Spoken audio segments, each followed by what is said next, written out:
ಈ ಹೈದರಾಬಾದ್ ರಾಜ್ಯದಲ್ಲಿ ಹಿಂದೂಗಳೇ ಬಹುಸಂಖ್ಯಾತರಾಗಿದ್ರು, ಆದರೆ ಮುಸ್ಲಿಂ ದೊರೆಯ ಆಳ್ವಿಕೆಗೆ ಒಳಪಟ್ಟಿತ್ತು.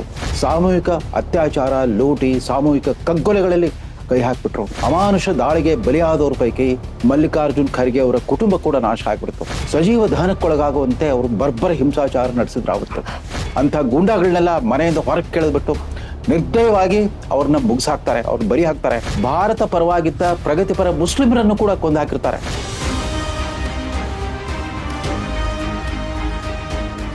ಇವತ್ತಿನ ಕಲ್ಯಾಣ ಕರ್ನಾಟಕ ಅಂದ್ರೆ ಮೊದಲು ಹೈದರಾಬಾದ್ ಕರ್ನಾಟಕ ಅಂತ ಹೆಸರುವಾಸಿಯಾಗಿದ್ದ ಪ್ರದೇಶದ ಜನರಿಗೆ ಸ್ವಾತಂತ್ರ್ಯ ಬಂದು 77 ವರ್ಷಗಳ ನಂತರವೂ ಕರಾಳ ದುಸ್ವಪ್ನವಾಗಿ ಕಾಡ್ತಾ ಇರೋದು ಈ ರಜಾಕಾರ್ ಹಾವಳಿ, ರಜಾಕಾರ್ ರಣತಾಂಡವ.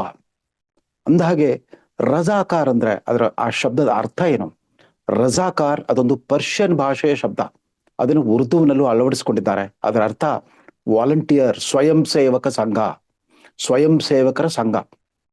ಇದು ಬರೀ ಸ್ವಯಂ ಸೇವಕರ ಸಂಘ ಆಗಿರಲಿಲ್ಲ, ಅದೊಂದು ಅರೆ ಸೇನಾ ಪಡೆ ಆಗಿತ್ತು. ತಮಗೆ ಗೊತ್ತಿರಬಹುದು, ಕರ್ನಾಟಕದ ಬೀದರ್, ಗುಲ್ಬರ್ಗಾ, ರಾಯಚೂರು ಜಿಲ್ಲೆಗಳು ಅಂದ್ರೆ ಅವಿಭಜಿತ ಗುಲ್ಬರ್ಗಾ, ರಾಯಚೂರು ಜಿಲ್ಲೆಗಳು, ಬೀದರ್ನಿಂದ ಕೊಪ್ಪಳದವರೆಗಿನ ಎಲ್ಲಾ ಪ್ರದೇಶಗಳು, ಕನ್ನಡ ಭಾಷಿಕ ಪ್ರದೇಶಗಳು, ಇವತ್ತಿನ ತೆಲಂಗಾಣ ರಾಜ್ಯ ಮತ್ತು ಮಹಾರಾಷ್ಟ್ರಕ್ಕೆ ಸೇರ್ಪಡೆಯಾಗಿರೋ ಮರಾಠವಾಡ ಪ್ರದೇಶ, ಈ ಮೂರೂ ಪ್ರದೇಶಗಳು ಸ್ವಾತಂತ್ರ್ಯ ಪೂರ್ವದಲ್ಲಿ ಹೈದರಾಬಾದ್ ನಿಜಾಮರ ಆಳ್ವಿಕೆಗೆ ಒಳಪಟ್ಟಿದ್ವು. ಆವತ್ ಸ್ವಾತಂತ್ರ್ಯ ಬಂದಾಗ ಹೈದರಾಬಾದ್ನ ನಿಜಾಮರಾಗಿದ್ದವರು ಮೀರ್ ಉಸ್ಮಾನ್ ಅಲಿ ಖಾನ್. ಅದು ಅಸಫ್ ಜಾ ವಂಶದ 7ನೇ ದೊರೆ ಈತ. ಅಸಫ್ ಜಾ 7 ಅಂತ ಕರಿತಾ ಇದ್ರು. ಮೀರ್ ಉಸ್ಮಾನ್ ಅಲಿ ಖಾನ್ ಅವರು ಭಾರತಕ್ಕೆ ಸ್ವಾತಂತ್ರ್ಯ ಬರೋದನ್ನ ನಿರೀಕ್ಷಿಸಿಬಿಟ್ಟೆ ಈ ರಜಾಕಾರ್ ಅನ್ನೋ ಒಂದು ಅರೆಸೇನಾ ಪಡೆಗೆ ಕುಮ್ಮಕ್ಕು ಕೊಟ್ಟು ತಯಾರು ಮಾಡ್ಕೊಂಡು ಇಟ್ಕೊಂಡಿದ್ರು. ಅಕಸ್ಮಾತ್ ಆಗಿ ಭಾರತ ಸರ್ಕಾರ, ಸ್ವತಂತ್ರ ಭಾರತ ಸರ್ಕಾರವೇನಾದ್ರೂ ತನ್ನ ಮೇಲೆ ಒತ್ತಡ ತಂದ್ಬಿಟ್ಟು ನೀನು ಭಾರತದಲ್ಲೇ ವಿಲೀನಗೊಳ್ಬೇಕು ಅಂತ ಒತ್ತಾಯ ಹೇಳಿದ್ರೆ, ಭಾರತೀಯ ಸೇನೆಯನ್ನು ಎದುರಿಸ್ಲಿಕ್ಕೆ ತನ್ನ ಅಧಿಕೃತ ಸೇನೆಯ ಜೊತೆಗೆ ಇದೊಂದು ಅನಧಿಕೃತ ಸೇನೆಯನ್ನು ಕೂಡ ಕುಮ್ಮಕ್ಕು ಕೊಟ್ಟು ತಾವೇ ತಯಾರು ಮಾಡಿ ಇಟ್ಕೊಂಡಿದ್ರು. ಅಂದ ಹಾಗೆ ರಜಾಕಾರ್ ಅನ್ನೋದು ಅದರ ಮಾತೃ ಸಂಘಟನೆ ಯಾವುದು ಅಂತಂದ್ರೆ ಮಜ್ಲಿಸೆ ಇತ್ತೆಹಾದುಲ್ ಮುಸ್ಲಿಮೀನ್ ಅಂತ. ಮಜ್ಲಿಸೆ ಇತ್ತೆಹಾದುಲ್ ಮುಸ್ಲಿಮೀನ್ ಅಂತಂದ್ರೆ ಇವತ್ತು AIMMIM ಅಂತಿದೆಯಲ್ಲ ಪಕ್ಷ, AIMIM ಅನ್ನೋ ಪಕ್ಷ ಏನಿದೆ, ಆಲ್ ಇಂಡಿಯಾ ಮಜ್ಲಿಸೆ ಇತ್ತೆಹಾದುಲ್ ಮುಸ್ಲಿಮೀನ್ ಅಂತ. ಅಸಾದುದ್ದೀನ್ ಓವೈಸಿ ಅನ್ನೋ ಒಬ್ಬ ಮಹಾನ್ ನಾಯಕ ಇವತ್ತಿಗೂ ಅದನ್ನು ಮುಂದುವರ್ಸ್ಕೊಂಡು ಬಂದಿದ್ದಾರೆ. ಈ ಪಕ್ಷದ ತಾಯಿ ಬೇರು ಯಾವುದು ಅಂತಂದ್ರೆ ಬ್ರಿಟಿಷ್ ಆಳ್ವಿಕೆ ಕಾಲದಲ್ಲೇ ನಿರ್ಮಾಣಗೊಂಡ 1926ರಲ್ಲಿ ಮಹಮೂದ್ ನವಾಜ್ ಖಾನ್ ಅನ್ನೋ ಒಬ್ಬ ನಿವೃತ್ತ ಸರ್ಕಾರಿ ನೌಕರ ಇದನ್ನು ಸ್ಥಾಪಿಸಿದ್ರು. ಈ ಮಜ್ಲಿಸೆ ಇತ್ತೆಹಾದುಲ್ ಮುಸ್ಲಿಮೀನ್ ಅಂತಂದ್ರೆ ಮುಸ್ಲಿಮರ ಐಕ್ಯತಾ ಪರಿಷತ್ತು ಅಂತ ಅರ್ಥ, ಕೌನ್ಸಿಲ್ ಫಾರ್ ಮುಸ್ಲಿಂ ಯೂನಿಟಿ ಅಂತ. ಅವರೆಲ್ಲರೂ ಕೂಡ ಸ್ವಾತಂತ್ರ್ಯ ಇನ್ನೇನು ಬಂದೇ ಬರುತ್ತೆ ಅನ್ನೋ ನಿರೀಕ್ಷೆಯಲ್ಲಿದ್ರು. ಸ್ವಾತಂತ್ರ್ಯ ಬಂದಾಗ ನಾವು ಆದಷ್ಟು ಪಾಕಿಸ್ತಾನದ ಜೊತೆಗೆ ಮುಂದುವರಿಬೇಕು, ಅಥವಾ ಭಾರತದಲ್ಲೇ ಉಳಿಯೋದಾದ್ರೆ ಇಲ್ಲಿ ನಿಜಾಮರ ಸಾಮ್ರಾಜ್ಯವನ್ನ ಹೇಗಾದ್ರೂ ಮಾಡಿ ಉಳಿಸ್ಕೊಳ್ಬೇಕು, ಮುಸ್ಲಿಂ ದೊರೆಯ ಸಾರ್ವಭೌಮತ್ವನ್ನ ಹೇಗಾದ್ರೂ ಮಾಡಿ ರಕ್ಷಿಸ್ಕೊಳ್ಬೇಕು ಅನ್ನೋ ಉದ್ದೇಶದಿಂದ ಇದನ್ನು ಸ್ಥಾಪನೆ ಮಾಡಿದ್ರು. 1926ರಲ್ಲಿ ಸ್ಥಾಪನೆಯಾದ ಈ ಪಕ್ಷ ಮಜ್ಲಿಸೆ ಇತ್ತೆಹಾದುಲ್ ಮುಸ್ಲಿಮೀನ್ ಅನ್ನೋ ಪಕ್ಷ 1938ರಲ್ಲಿ ಬಹದ್ದೂರ್ ಯಾರ್ ಜಂಗ್ ಅನ್ನೋ ಒಬ್ಬ ನಾಯಕನ ಕೈಗೆ ಹೋಗುತ್ತೆ. ಆತ ಈ ರಜಾಕಾರ್ ಅನ್ನೋ ಒಂದು ಚಳುವಳಿಯನ್ನ ಹುಟ್ಟಾಕಿದ, ರಜಾಕಾರ್ ಅನ್ನೋ ಉಪಸಂಘಟನೆಯನ್ನ ಹುಟ್ಟಾಕ್ತಾನೆ. ಈ ರಜಾಕಾರ್ ಸಂಘಟನೆಗೆ ಬಲ ಬಂದಿತ್ತು ಇನ್ನೇನು ರಾಷ್ಟ್ರ ವಿಭಜನೆಗೊಂಡು ಸ್ವಾತಂತ್ರ್ಯ ಬಂದೇ ಬರುತ್ತೆ ಅಂದ್ರೆ ಸುಮಾರು 1946ರಷ್ಟೊತ್ತಿಗೆ ಖಾಸಿಂ ರಿಜ್ವಿ ಅನ್ನೋ ಒಬ್ಬ ಯುವನಾಯಕ ಅದರ ಸಂಪೂರ್ಣ ಮುಂದಾಳತ್ವವನ್ನು ವಹಿಸ್ಕೊಳ್ತಾನೆ. ಈ ಖಾಸಿಂ ರಿಜ್ವಿ ಅಲಿಗಢ್ ಮುಸ್ಲಿಂ ವಿಶ್ವವಿದ್ಯಾಲಯದ ಪದವೀಧರ ಮತ್ತು ಶತಾಯ ಅಕಸ್ಮಾತ್ ಬ್ರಿಟಿಷರು ಭಾರತ ಬಿಟ್ಟು ಹೋದ್ರೆ ಹೈದರಾಬಾದ್ ರಾಜ್ಯವನ್ನು ಒಂದು ಇಸ್ಲಾಮಿಕ್ ರಿಪಬ್ಲಿಕ್ ಆಗಿ ಉಳಿಸ್ಕೊಳ್ಬೇಕು ಅನ್ನೋ ಒಂದು ಮಹಾನ್ ಕನಸನ್ನು ಕಾಣ್ತಾ ಇದ್ದ ಆತ. ಹೀಗಾಗಿ ತನ್ನ ಕೈ ಕೆಳಗಿದ್ದ ಈ ಸೇನೆಯನ್ನ, ಈ ಅರೆಸೇನಾ ಪಡೆಯ ಯೋಧರುಗಳನ್ನೆಲ್ಲ, ಸ್ವಯಂ ಸೇವಕರನ್ನೆಲ್ಲ ಸಾಕಷ್ಟು ಶಸ್ತ್ರಸಜ್ಜಿತ ಯುದ್ಧಕ್ಕೇನೆ ತಯಾರು ಮಾಡ್ಬಿಟ್ಟಿದ್ದ. ಅಂದ್ರೆ ಆತನ ಪ್ರಕಾರ ಸೈನ್ಯದ ಮೇಲೆ ಹೊರದೇಶದ ಸೇನೆ ಮೇಲೆ ಸೇನೆಯ ವಿರುದ್ಧ ಹೋರಾಡೋದಲ್ಲ, ಅಮಾಯಕ ಜನರು ಯಾರಿದ್ರು. ಅಂದಾಗೆ ಈ ಹೈದರಾಬಾದ್ ರಾಜ್ಯ, ನಿಜಾಮರ ಹೈದರಾಬಾದ್ ರಾಜ್ಯದ ವಿಶೇಷತೆ ಏನಂತಂದ್ರೆ ಆತನ ಬಹುಸಂಖ್ಯಾತ ಪ್ರಜೆಗಳೆಲ್ಲರೂ ಹಿಂದೂಗಳೇ. ಕೇವಲ ಒಂದು ಸಣ್ಣ ಒಂದು 10-15% ಮಾತ್ರ ಮುಸಲ್ಮಾನರಿದ್ರು ಹೈದರಾಬಾದ್ ರಾಜ್ಯದಲ್ಲಿ. ಹಿಂದೂಗಳೇ ಬಹುಸಂಖ್ಯಾತರಾಗಿದ್ದ ರಾಜ್ಯದಲ್ಲಿ ಮುಸ್ಲಿಂ ದೊರೆಯ ಆಳ್ವಿಕೆ ಇತ್ತು. ಯಾವ ರೀತಿ ಕಾಶ್ಮೀರದಲ್ಲಿ ಮುಸ್ಲಿಮ್ರೇ ಬಹುಸಂಖ್ಯಾತರಾಗಿದ್ರು ಕೂಡ ಡೋಗ್ರಾ ದೊರೆ ರಾಜ ಹರಿ ಸಿಂಗ್ ಅವರ ಆಳ್ವಿಕೆ ಇತ್ತು. ಅದಕ್ಕೆ ತದ್ವಿರುದ್ಧವಾಗಿ ಈ ಹೈದರಾಬಾದ್ ರಾಜ್ಯದಲ್ಲಿ ಹಿಂದೂಗಳೇ ಬಹುಸಂಖ್ಯಾತರಾಗಿದ್ರು, ಆದ್ರೆ ಮುಸ್ಲಿಂ ದೊರೆಯ ಆಳ್ವಿಕೆಗೆ ಒಳಪಟ್ಟಿತ್ತು. ಸ್ವಾತಂತ್ರ್ಯ ಇನ್ನೇನು ಬರುತ್ತೆ ಅಂತಂದಾಗ ತಮ್ಗೆ ಗೊತ್ತಿರಬಹುದು, ಮಹಮ್ಮದ್ ಅಲಿ ಜಿನ್ನಾ ಪಾಕಿಸ್ತಾನದ ಪಿತಾಮಹ ಅವರಷ್ಟೊತ್ತಿಗಾಗ್ಲೇನೆ ಪಾಕಿಸ್ತಾನ್ ಬೇಕು ಅನ್ನೋ ಒಂದು ಚಳುವಳಿಯನ್ನೇ ಶುರು ಮಾಡ್ಬಿಟ್ಟಿದ್ರು. ಪಾಕಿಸ್ತಾನ್ ಮೂವ್ಮೆಂಟ್ ಅಂತ ಶುರು ಮಾಡ್ಬಿಟ್ಟಿದ್ರು. ಅವರು 1946ರಷ್ಟೊತ್ತಿಗೆ ಇನ್ನೇನು ಬ್ರಿಟಿಷರು ಭಾರತ ಬಿಟ್ಟು ತೊಲಗ್ತಾರೆ ಅನ್ನೋದು ಖಚಿತವಾಗ್ತಿರೋ ಹಾಗೇನೆ ಡೈರೆಕ್ಟ್ ಆಕ್ಷನ್ ಅಂತ ಕರೆ ಕೊಟ್ಬಿಟ್ರು. ಅಂದ್ರೆ ಈ ರಜಾಕಾರ್ ತರದ ಇಸ್ಲಾಮಿಕ್ ಸಂಘಟನೆಗಳೆಲ್ಲವನ್ನೂ ಕೂಡ ಶತಾಯಗತ ನೀವು ಹೋರಾಡ್ರಿ, ಹಿಂದೂಗಳ ವಿರುದ್ಧ ಹೋರಾಡ್ರಿ, ಸಂಘರ್ಷವನ್ನು ಶುರು ಮಾಡ್ರಿ, ನಮ್ಗೆ ಪ್ರತ್ಯೇಕ ಪಾಕಿಸ್ತಾನ್ ರಾಷ್ಟ್ರ ನಿರ್ಮಾಣ ಆಗಬೇಕು ಅಂತನೋ ಒಂದು ಗುರಿ ಇಟ್ಕೊಂಡ್ಬಿಟ್ಟು ಅವ್ರೇನು ಕರೆ ಕೊಟ್ಟಿದ್ರು ಅಷ್ಟೇ ಸಾಕಾಗಿತ್ತು ಈ ರಜಾಕಾರ್ ಹಾವಳಿ ಶುರು ಆಗ್ಲಿಕ್ಕೆ. 1946ರಷ್ಟೊತ್ತಿಗೆ ಈ ರಜಾಕಾರ್ ಪ್ರಭಾವ ಹೈದರಾಬಾದ್ ನಿಜಾಮರ ಮೇಲೆ ಎಷ್ಟಿತ್ತು ಅಂತಂದ್ರೆ, ನಿಜಾಮ್ ಸಾಹೇಬರು ಅದುವರೆಗೂ ಒಳ್ಳೆ ಆಳ್ವಿಕೆಯನ್ನು ಕೊಟ್ಟಿದ್ರು, ಇದ್ರಲ್ಲೇ ಒಳ್ಳೆ ಆಳ್ವಿಕೆಯನ್ನು ಕೊಟ್ಟಿದ್ರು. ನಿಜಾಮರ ಆಡಳಿತ ಯಾವ ರೀತಿ ಇತ್ತು ಅಂತಂದ್ರೆ, ಭಾರತದ ಅತ್ಯಂತ ಪುರಾತನ ಮೆಡಿಕಲ್ ಕಾಲೇಜ್ ಸ್ಥಾಪನೆ ಆಗಿದೆ ಹೈದರಾಬಾದ್ ರಾಜ್ಯದಲ್ಲಿ. ಅದು 1846ರಷ್ಟು ಹಿಂದೆನೆ ಒಂದು ಆಧುನಿಕ ವೈದ್ಯಕೀಯ ಶಾಸ್ತ್ರದ ಮೆಡಿಕಲ್ ಕಾಲೇಜ್ ಸ್ಥಾಪನೆ ಮಾಡುವಷ್ಟು ಒಂದು ಸುಧಾರಿತ ಆಡಳಿತ ಕೊಟ್ಟ ವ್ಯಕ್ತಿ. ಇದ್ದಕ್ಕಿದ್ದಂತೆ ಅಧಿಕಾರದ ಆಸೆಯಿಂದ ಭಾರತ ಸ್ವತಂತ್ರ ಆಗೋಕ್ಕಿಂತ ಮುಂಚೆನೆ ತಾನೊಂದು ಸ್ವತಂತ್ರ ಗಣರಾಜ್ಯವಾಗಿ ಉಳಿಬೇಕನ್ನೋ ಆಸೆಯಿಂದ ಈ ರಜಾಕಾರರಿಗೆ ವಿಶೇಷ ಅಧಿಕಾರವನ್ನು ಕೊಟ್ಬಿಟ್ರು. ರಜಾಕಾರ್ ಈ ಅರೆಸೇನಾಪಡೆ ಹುಮ್ರು ಇದ್ದಕ್ಕಿದ್ದಂತೆ ಬೀದರ್, ಗುಲ್ಬರ್ಗಾ, ರಾಯಚೂರು ಜಿಲ್ಲೆಗಳಲ್ಲಿ, ಅದು ಗ್ರಾಮಾಂತರ ಪ್ರದೇಶದಲ್ಲಿ ವಾಸವಿದ್ದ ಎಲ್ಲ ಹಿಂದೂಗಳ ಮನೆ ಮೇಲೆ ಸಾಮೂಹಿಕ ಅತ್ಯಾಚಾರ, ಲೂಟಿ, ಸಾಮೂಹಿಕ ಕಗ್ಗೊಲೆಗಳಲ್ಲಿ ಕೈ ಹಾಕ್ಬಿಟ್ರು. ಇವರ ಈ ಕ್ರೌರ್ಯಕ್ಕೆ, ಅಮಾನುಷ ದಾಳಿಗೆ ಬಲಿಯಾದವ್ರ ಪೈಕಿ ಇವತ್ತಿನ ಅಖಿಲ ಭಾರತ ಕಾಂಗ್ರೆಸ್ ಪಕ್ಷದ ಅಧ್ಯಕ್ಷ, ಕರ್ನಾಟಕದ ಹಿರಿಯ ನಾಯಕ, ಹಿರಿಯ ರಾಜಕಾರಣಿ ಮಲ್ಲಿಕಾರ್ಜುನ್ ಖರ್ಗೆ ಅವರ ಕುಟುಂಬ ಕೂಡ ನಾಶ ಆಗ್ಬಿಡ್ತು. ಅವರಿದ್ದ ಪುಟ್ಟ ಮನೆಗೆ ಬೆಂಕಿ ಇಟ್ಟ ಈ ದಾಂಡಿಗರು, ಅದ್ರ ಪರಿಣಾಮವಾಗಿ ಮಲ್ಲಿಕಾರ್ಜುನ್ ಖರ್ಗೆ ಅವರ ತಾಯಿ ಮತ್ತು ಅವರ ಸಹೋದರಿ ಸಜೀವ ದಹನಕ್ಕೊಳಗಾಗುವಂತೆ ಅವರು ಬರ್ಬರ ಹಿಂಸಾಚಾರ ನಡೆಸಿದ್ರಾವತ್ತು. ಈ ಪ್ರಶ್ನೆ ಯಾಕೆ ಈಗ ಪ್ರಸ್ತುತವಾಗಿದೆ ಅಂತಂದ್ರೆ, ಇದೇ ವಿಚಾರವನ್ನ ಉತ್ತರ ಪ್ರದೇಶದ ಮುಖ್ಯಮಂತ್ರಿ ಯೋಗಿ ಆದಿತ್ಯನಾಥ್ ಜಾರ್ಖಂಡ್ ರಾಜ್ಯದ ಅಸೆಂಬ್ಲಿ ಚುನಾವಣಾ ಪ್ರಚಾರದಲ್ಲಿ ಈ ಮಾತನ್ನ ಅವ್ರಿಗೆ ನೆನಪಿಸಿದ್ದಾರೆ. ಯಾಕೋ ಇದ್ದಕ್ಕಿದ್ದಂತೆ ಮಲ್ಲಿಕಾರ್ಜುನ್ ಖರ್ಗೆ ಅವ್ರು ನನ್ನ ಮೇಲೆ ಕೋಪಿಸ್ಕೊಂಡ್ಬಿಟ್ಟು, ಕಾವಿ ಬಟ್ಟೆ ಧರಿಸಿರೋರು, ಬೋಳು ತಲೆ ಇರೋ ಈ ಮಠಾಧಿಪತಿಗಳೆಲ್ಲ ರಾಜಕಾರಣ ಮಾಡಬಾರ್ದು, ರಾಜಕಾರಣ ಮಾಡೋದೇ ಇದ್ರೆ ಕಾವಿ ಬಟ್ಟೆ ಕಿತ್ತಾಕ್ಬಿಟ್ಟು ಬಿಳಿ ಬಟ್ಟೆ ಧರಿಸಿ ರಾಜಕೀಯಕ್ಕೆ ಬರಲಿ ಇತ್ಯಾದಿ ಮಾತುಗಳನ್ನ ಆಡಿದ್ರು. ಆಗ ಯೋಗಿ ಆದಿತ್ಯನಾಥ್ ಹೇಳಿದ್ರು, ನಾನು ಮಾನ್ಯ ಖರ್ಗೆ ಅವರ ವಯಸ್ಸು ಮತ್ತು ಅನುಭವವನ್ನು ನಾನು ಗೌರವಿಸ್ತೇನೆ, ಆದ್ರೆ ನನ್ನ ಮೇಲೆ ಯಾಕೆ ಇಷ್ಟು ಕೋಪ ಮಾಡ್ಕೊಳ್ತಾರೆ? ನನ್ನ ಮೇಲೆ ಕೋಪ ಮಾಡ್ಕೊಳ್ಳೋದ್ರ ಬದಲು ಖರ್ಗೆ ಅವರು ಅವರ ವಂಶವನ್ನೇ ನಾಶ ಮಾಡಿದ ರಜಾಕಾರರನ್ನ ಅವ್ರ ಮೇಲೆ ಕೋಪ ಮಾಡ್ಕೊಳ್ಳಿ. ಆ ರಜಾಕಾರ್ ಹೋರಾಟಗಾರರು ಯಾರಿದ್ರು, ಆಕ್ರಮಣಕಾರರು ಯಾರಿದ್ರು, ಅವ್ರ ಮೇಲೆ ಅವರನ್ನ ಜ್ಞಾಪಿಸ್ಕೊಳ್ಳಿ ಅಂತ ಹೇಳಿದಾಗಿಂದ ಈ ವಿಷಯ ಮತ್ತೆ ಕರ್ನಾಟಕದಲ್ಲಿ ಚಾಲ್ತಿಗೆ ಬಂದಿದೆ. ಅಖಿಲ ಭಾರತ ಮಟ್ಟದಲ್ಲೂ ಕೂಡ ಈ ರಜಾಕಾರ್ ಹಾವಳಿಗೆ ಸಂಬಂಧಪಟ್ಟ ಸಂಗತಿಗಳೆಲ್ಲ ಅನುರಣಿಸ್ತಾ ಇವೆ. ಮುಂದೇನಾಯ್ತು? ಈ ಸುಮಾರು ಭಾರತಕ್ಕೆ ಸ್ವಾತಂತ್ರ್ಯ ಬಂದಿದ್ದು ಆಗಸ್ಟ್ 15, 1947.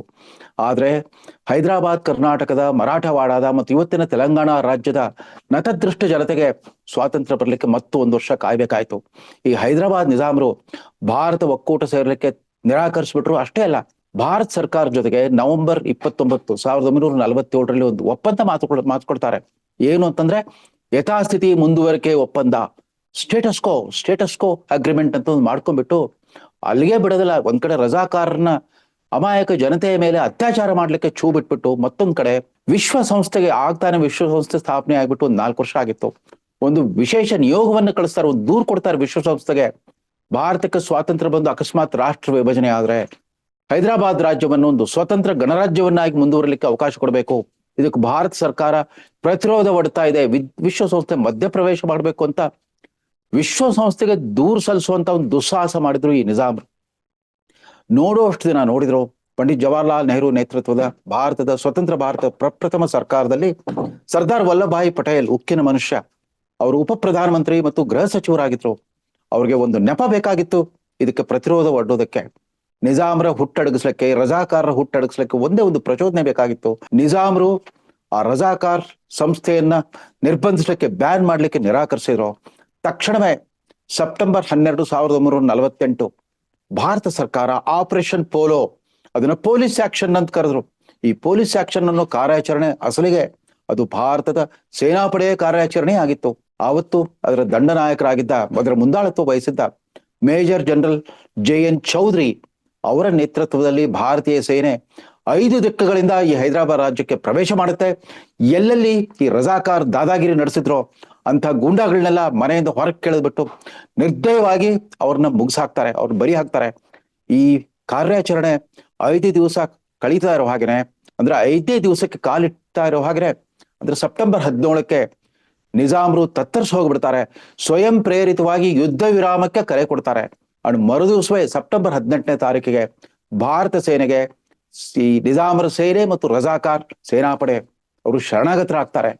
ಶರಣಾಗತರಾದ್ಮೇಲೆ ಮುಂದೆ ಸೆಪ್ಟೆಂಬರ್ 22ಕ್ಕೆ ವಿಶ್ವಸಂಸ್ಥೆಗೆ ತಾನು ಸಲ್ಲಿಸಿದ್ದ ದೂರನ್ನ ವಾಪಸ್ ಪಡೆಯೋ ಈ ನಿಜಾಮರು ಸ್ವತಂತ್ರ ಭಾರತ ಒಕ್ಕೂಟ ಜೊತೆಗೆ ಹೈದರಾಬಾದ್ ರಾಜ್ಯದ ವಿಲೀನೀಕರಣವಾಗಿದೆ ಅಂತ ಅಧಿಕೃತವಾಗಿ ಘೋಷಣೆ ಮಾಡ್ಬಿಡ್ತಾರೆ.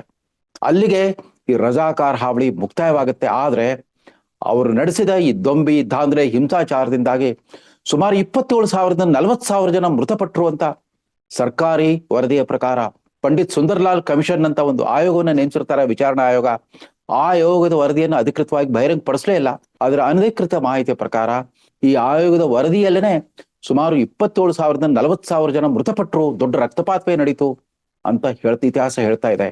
ಅದ್ಯಾಕೋ ತದನಂತರದ ಭಾರತ ಸರ್ಕಾರಗಳು ಈ ನಿಜಾಮರ ಆಳ್ವಿಕೆ ಸುಮಾರು 232 ವರ್ಷಗಳ ಇತಿಹಾಸವನ್ನ ಶಾಲಾ ಮತ್ತು ಕಾಲೇಜು ಪಠ್ಯ ಪುಸ್ತಕಗಳ ಇತಿಹಾಸದಿಂದನೇ ಮರೆಮಾಚ್ಬಿಟ್ರು. ಇವತ್ತಿಗೂ ಕೂಡ ನಿಜಕ್ಕೂ ಏನೇನ್ ನಡೆದಿತ್ತು ನಿಜಾಮರ ಆಳ್ವಿಕೆ ಅನ್ನೋದು ಗೊತ್ತಾಗೇ ಇಲ್ಲ. ನಿಜಾಮರ ಆಳ್ವಿಕೆ ಅಂತ್ಯವಾಯಿತು. ಮೇಜರ್ ಜನರಲ್ ಚೌಧರಿ ಅವರೇ ಈ ಆಪರೇಷನ್ ಪೋಲೋ ನಂತರ ಮುಂದೆ 1.5 ವರ್ಷ, ಅಂದ್ರೆ 1949 ಡಿಸೆಂಬರ್ ವರ್ಗೂ ಕೂಡ ಹೈದರಾಬಾದ್ ರಾಜ್ಯದ ಸೇನಾ ಆಡಳಿತಗಾರನಾಗಿ ಮುಂದುವರೆದ್ರು.